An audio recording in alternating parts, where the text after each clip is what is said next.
Dahil sa sunod-sunod na matagumpay na international events, layo ng pamunuan ng Candon City na gawing host ang lungsod sa mas marami pang malalaking sporting events sa hinaharap. Para sa detalye, narito report ni Paulo Salamatin. Nakatuon ngayon ang Candon City sa pag-host pa ng mas malalaking international at national sports events matapos ang matagumpay na pagdaraos nito ng Asian Volleyball Confederation o ABC Women's Cup. Ayon kay Candon City Mayor Eric Singson, tuloy-tuloy ang pagsisikap ng lungsod na mapanatili ang posisyon nito bilang isa sa mga nangungunang destinasyon para sa sports tourism sa norte.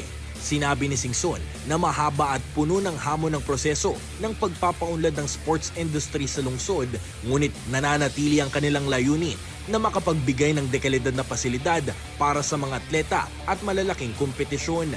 Binigyang diin din niya na malaking tulong ang nakaplanong pagkumpleto ng paliparan sa Candon City upang mas mapadali ang pagpunta ng mga kalahok at bisita at mas mapalakas ang kakayahan ng lungsod na mag-host ng isang world-class event balang araw.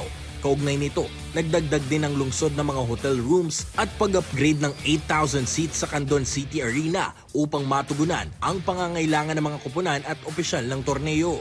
Samantala, pinuri naman ni Asian Volleyball Confederation President Ramon Tatsuzara ang matagumpay na hosting ng Candon City sa nasabing torneo at sinabing malaki umano ang potensyal ng lungsod na mag-host ng mas malalaking kompetisyon sa hinaharap.